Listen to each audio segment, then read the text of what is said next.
ఈ అస్థికలనేవి మీ తండ్రి గారి చివరాఖరి జ్ఞాపకాలు. ఇవి నీటిలో కలిసిన మరుక్షణం భౌతికంగా ఆయన మీకు పూర్తిగా దూరమైపోయినట్టే.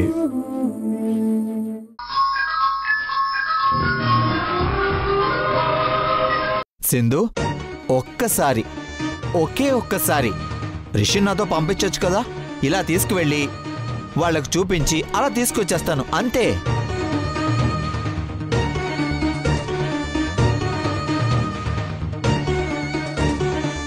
రిషి పేరు మీద ఏదో పెద్ద మొత్తంలో ఫిక్స్డ్ డిపాజిట్ కూడా చేస్తున్నారట.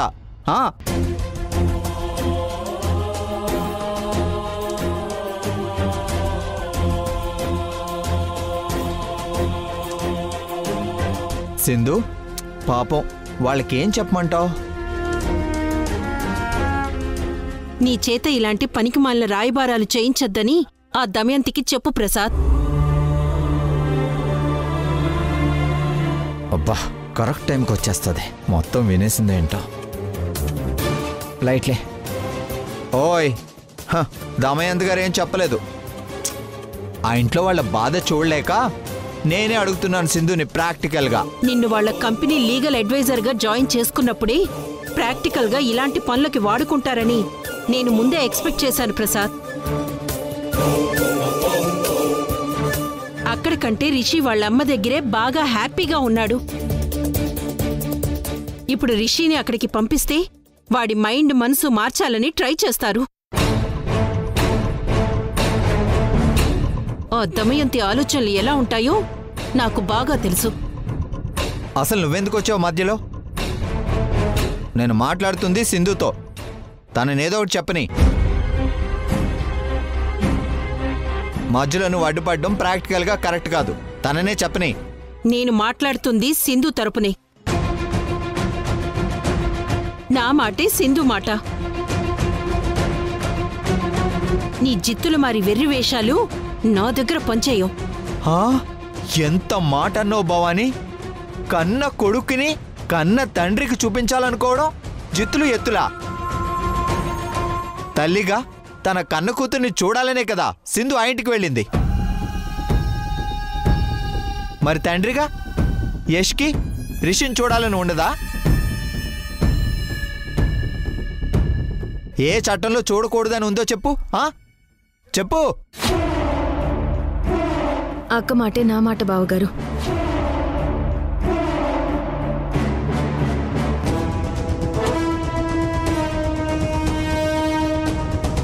నిజంగా యష్కి రిషిని చూడాలి కలవాలి అని ఉంటే నా దగ్గరకొచ్చి అడగమనండి, ఒప్పుకుంటాను.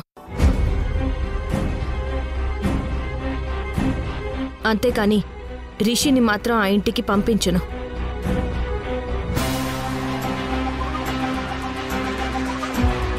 నేను వాళ్లల్లా కాదు. కోర్టు ఆర్డర్ ఉంది కాబట్టి వారంలో ఒకరోజు యష్ రిషిని కలవచ్చు, మాట్లాడొచ్చు.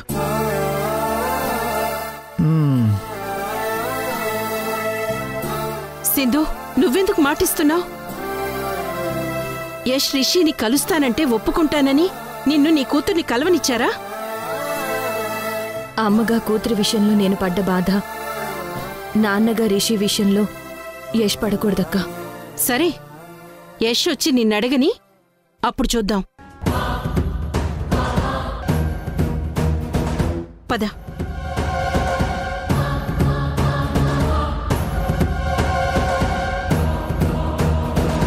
అంటే యష్ వచ్చి డైరెక్ట్గా అడిగితేనే సింధు రిషిని పంపిస్తుందన్నమాట.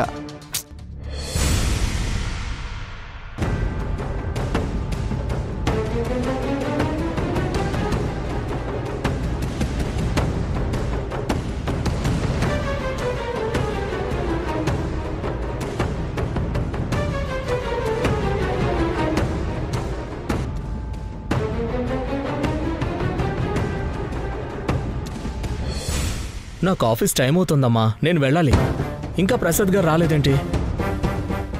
వస్తానని ఫోన్ కూడా చేశాడ్రా, తప్పకుండా వస్తాడు.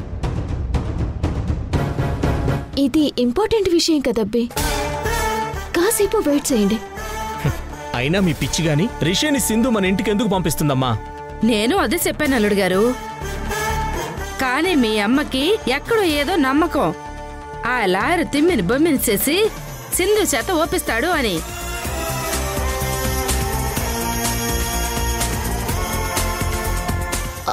అదిగండి లాయర్ గారు వచ్చేసిండారు. లాయర్ గారు సింధుతో మాట్లాడారా? రిషిని మా ఇంటికి పంపించడానికి ఆ సింధు ఒప్పుకుందా? మేడం, ప్రాక్టికల్గా ఎంతో వివరించి చెప్పాను, అయినా సరే సింధు ఓకే అనలేదు.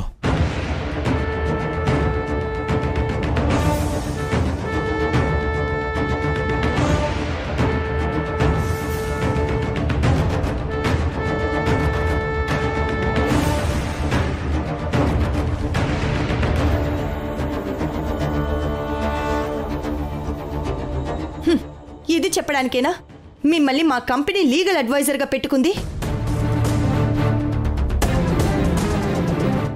ఏదో విధంగా మీరు సాధిస్తారని ఎంత నమ్మకంతో మా వాళ్ళకి చెప్పానో తెలుసా?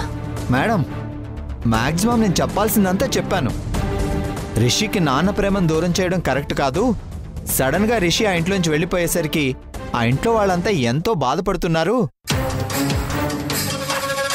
ఒక్కసారి రిషిని నాతో పంపించు, ఆ ఇంటికి తీసుకువెళ్ళి అందరికీ చూపించి తీసుకొస్తాను అన్నాను. అయినా సరే రిషిని పంపించను అంటుంది. ఇవన్నీ కాదసలా. మీరు ఏం చేస్తారో నాకు తెలియదు. రిషి మా ఇంటికి రావాలి అంతే.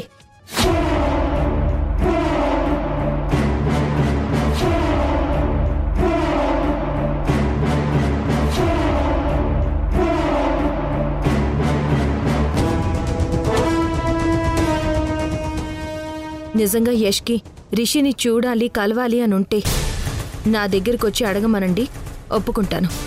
అంతేకాని రిషిని మాత్రం ఆ ఇంటికి పంపించను. మేడం, ప్రాక్టికల్గా రిషి మీ దగ్గరికి రావడం కొంచెం కష్టమే, కానీ రిషి దగ్గరకు మీరు వెళ్ళే ఛాన్స్ ఉంది.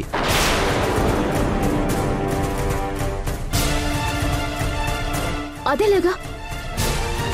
కోర్టు తీర్పు ప్రకారం అమ్మ నాన్న వాళ్ళ పిల్లల్ని వారంలో ఒక్కరోజు కలవచ్చు అన్నారు కదా.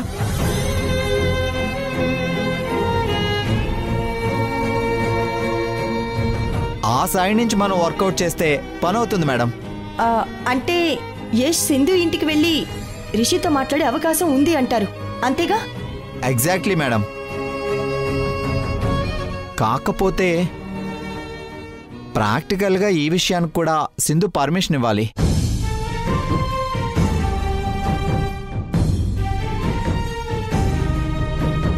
యష్ కనుక ఒకసారి సింధుతో మాట్లాడి చూస్తే తను ఒప్పుకునే ఛాన్స్ ఉంది.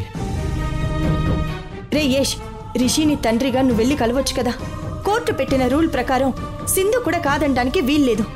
దాంతో నువ్వు మాట్లాడరా, అప్పుడు అందరం కలిసి రిషి దగ్గరికి వెళ్దాం. ఎలా అమ్మ సింధుని అడిగేది? మొన్న సింధు శశిని కలవడానికి వస్తే మనం ఏం చేశాం? తనని కలవనిచ్చామా? ఏంటే నా మనవరాలతో నువ్వు గడిపేది? అది అమ్మగా నిన్ను ఇష్టపడట్లేదని చెప్పినా కూడా ఇంకా ఏం మోహం పెట్టుకొని వచ్చావు అసలు?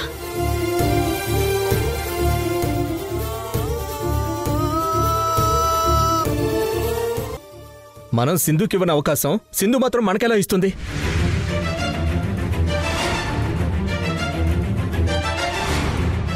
అయినా నేను అసలు ఏమని అడగాలి సింధుని? అడిగితే తన దగ్గర నేను చులకనైపోతాను తెలుసా? అదేంటి అల్లుడు గారు అట్టా మాట్లాడుతూ ఉండారు? సింధు శశిని కలవకుండా మనం ఎక్కడ చేశాం? ఆ రోజు మీరేమన్నారు? శశికి ఇష్టమైతే కలిసి మాట్లాడు, నాకేం అభ్యంతరం లేదా అని ఉండారు కదా.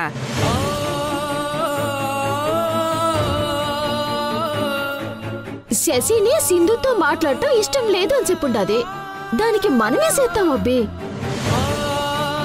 ఇప్పుడు రిషి కూడా నాన్నతో మాట్లాడడం ఇష్టం లేదని చెప్తే అప్పుడు పరిస్థితి ఏంటి? రిషి పొరపాటును కూడా ఆ మాట అనడ్రా. వాడికి మన మీద ఎంతగానో ప్రేముంది. నా మాట విని ఆ సింధుతో మాట్లాడి చూడరా. అమ్మా, నీకు అర్థం కావట్లేదమ్మా. సింధు నా మాట విందు. నా బాధను కూడా అర్థం చేసుకోరా. రిషిని చూడాలని, వాడితో మాట్లాడాలని నానమ్మ మనసు తెగ ఆరాట పడుతోందిరా. నా కోసం సింధుని ఒప్పించరా.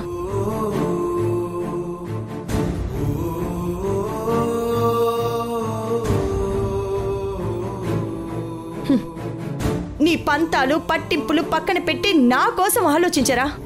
నా మనవణ్ణి చూడాలని, వాడితో మాట్లాడాలని నా మనసు ఎంతగానో పరితపించిపోతోందిరా. నా కోసం మాట్లాడరా, తనని ఎలాగైనా ఒప్పించరా.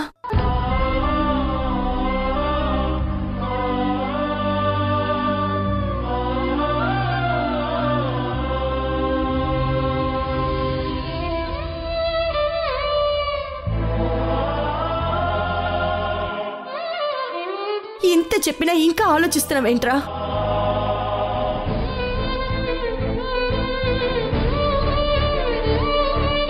సరే అమ్మా, నీకోసం, కేవలం నీకోసమే ఆ సింధుతో మాట్లాడి చూస్తాను.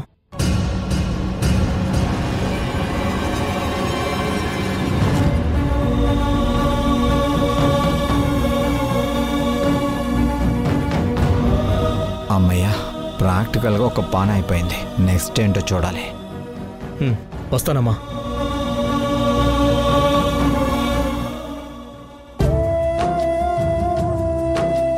సరే మేడం, నేను కూడా వెళ్తాను.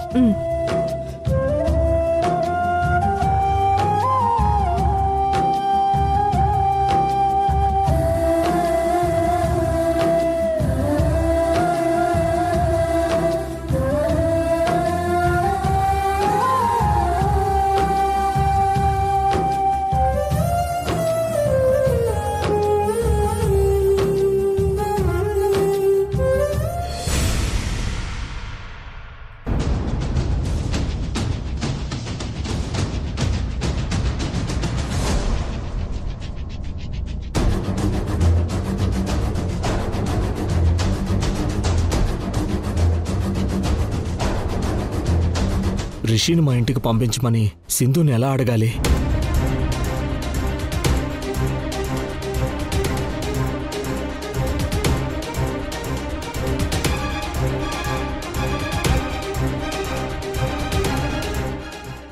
హాయ్ యష్,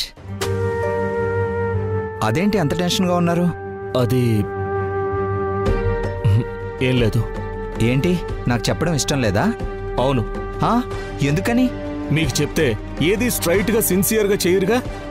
సామధాన భేద దండోపాయాలంటూ మీ లాయర్ తెలివితేటలతో అడ్డదారుల్లో జిత్తులు మరి సలహాలు ఇస్తారని మీకు చెప్పడం ఇష్టం లేదు. యష్, మీరు నన్ను చాలా తప్పుగా అర్థం చేసుకుంటున్నారు. ప్రాబ్లం ఏదైనా ప్రాక్టికల్గా నా క్లయింట్ గెలవాలన్నదే నా అంబిషన్. అంతే తప్ప నాకు వేరే థాట్స్ ఏమి ఉండవు. సరే, అసలు ఇప్పుడు నీ టెన్షన్ ఏంటో చెప్పు. అది ఎలా సాల్వ్ చేయాలో మార్గం నేను చెప్తాను. ఇంట్లో మీరు మా అమ్మకి చెప్పిందే.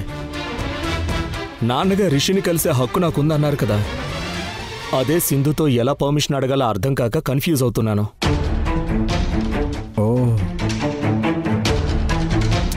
ఇదంత ఈజీగా సాల్వ్ అయ్యే ప్రాబ్లం కాదు యష్. సింధుతో అంటే కొంచెం డిఫికల్టే, కానీ ప్రాక్టికల్గా ఆలోచిస్తే నువ్వు అడగగానే పర్మిషన్ ఇస్తుందని నేను అనుకోవడం లేదు. ఆ విషయం నాకు తెలుసు.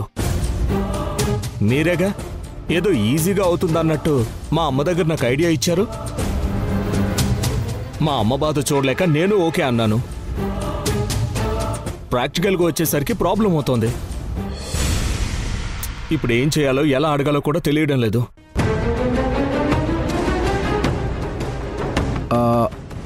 ఓకే, ఒక పని చేద్దాం. అసలు మీరు సింధుని ఎలా అడగాలనుకుంటున్నారో అది చెప్పండి. జస్ట్ ఫర్ రిహార్సల్, నేనే ఇప్పుడు సింధుని ఎలా అడగాలనుకుంటున్నారో అడగండి.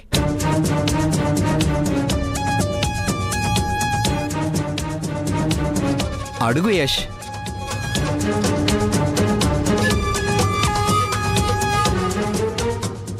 సరే. యష్,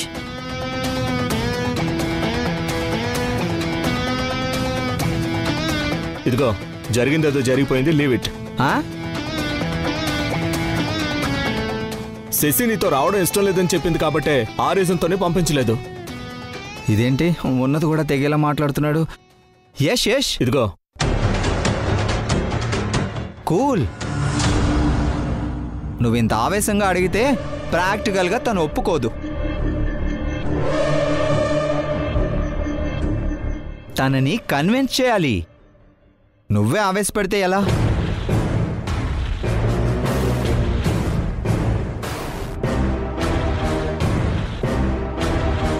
సింధు, జరిగిందేదో జరిగిపోయింది. Leave it.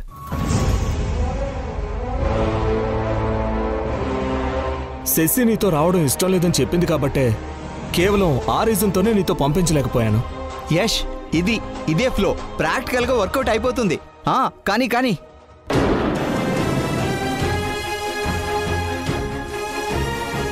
కానీ రిషి శశిలా కాదు. వాడికి నాన్నను చూడాలని, మాట్లాడాలని, నాతో కలిసి ఉండాలని ఉంటుంది. అది రిషి బయటకు చెప్పలేడు. అది వాడి టెన్షన్ కావచ్చు, లేదా చెప్తే నువ్వు ఎక్కడ అరుస్తావనే భయం కూడా కావచ్చు. దయచేసి తండ్రి కొడుకుల మనసులో అర్థం చేసుకో. మమ్మల్ని వేరు చేయొద్దు ప్లీజ్.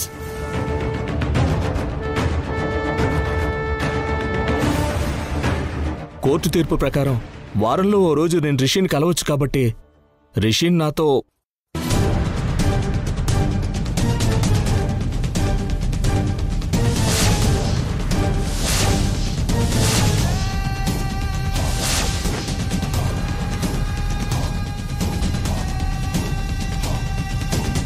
సింధు.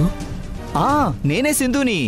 చెప్పు యష్, ఆగిపోయావేంటి? ఫ్లో చాలా బాగుంది, కంటిన్యూ చెయ్యి. సింధు. యష్, నేనే సింధు అనుకో, ఫీల్ అవ్వు, అలాగే చెప్పు. సూపర్గా చెప్తున్నావు, కంటిన్యూ చెయ్యి.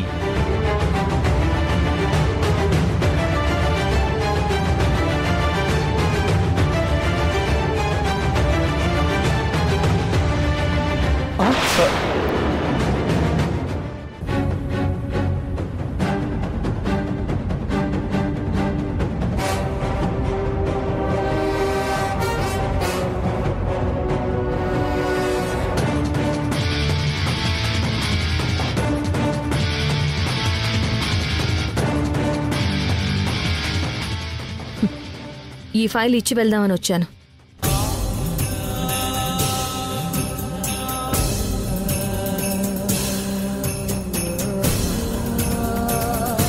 సింధు,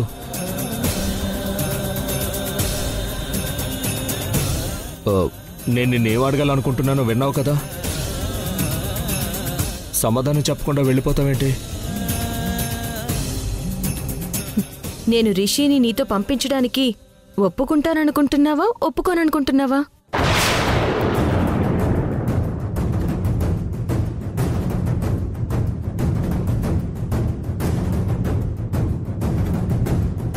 చెప్పు యష్, ఒప్పుకుంటాననుకున్నావా, ఒప్పుకోననుకుంటున్నావా?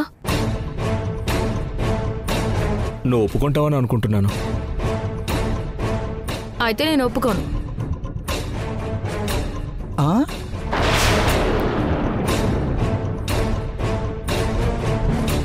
నువ్వు ఒప్పుకోవని నేను అనుంటే ఒప్పుకునేదానివా?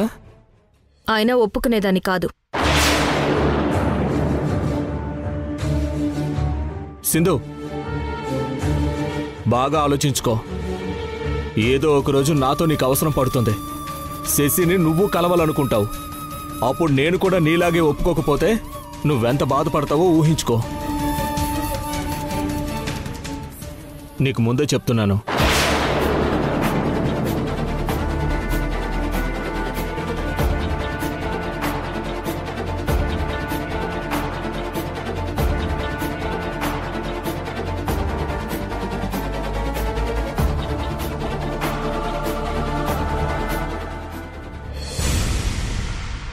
ఏంటి ప్రసాద్ గారు, ఏం చెప్పకుండా వెళ్ళిపోతుందేంటి? సింధు అఫెన్స్కి నువ్వు డిఫెన్స్ కౌంటర్ వేసావు కదా, అదే శశి గురించి. ప్రాక్టికల్గా ఇప్పుడు వెళ్ళి ఆలోచిస్తుంది. ఈ ఆన్సర్ రావడానికి కొంచెం టైం పడుతుంది.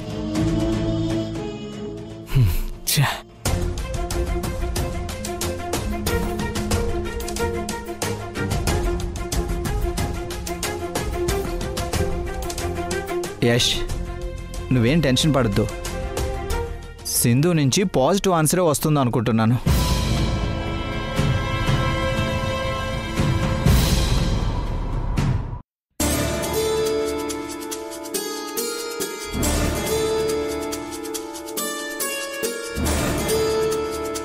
వీడింకా రాలేదేంటి?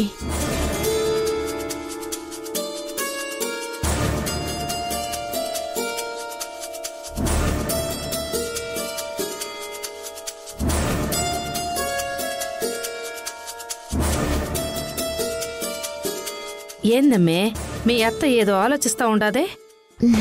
నాకేం తెలుసమ్మి, అడుగుదాం పదా.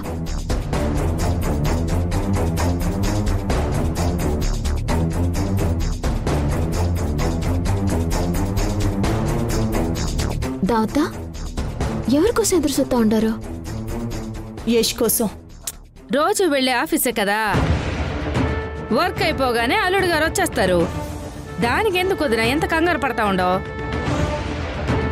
నా కంగారంతా వాడు ఆఫీస్ నుంచి ఎప్పుడు ఇంటికొస్తాడని కాదు, మరింకేటి? రిషిని కలిసి మాట్లాడమని యష్కి చెప్పాను కదా. అందుకు సింధు ఒప్పుకుందా లేదా అనేదే నా కంగారు. సింధు ఒప్పుకుంటుందని నాకు నమ్మకం లేదు వదినా.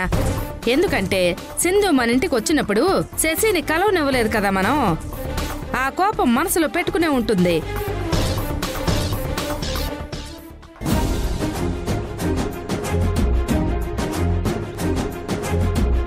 రిషి ఆగమన్నాను కదా. ఇప్పుడు మా అమ్మ వస్తే నీకు వచ్చే ప్రాబ్లం ఏంటి? ఆమె నా ఇంటికి రావడం, నా కొడుకుని కలవడం, వాడితో మాట్లాడడం నాకిష్టం లేదు.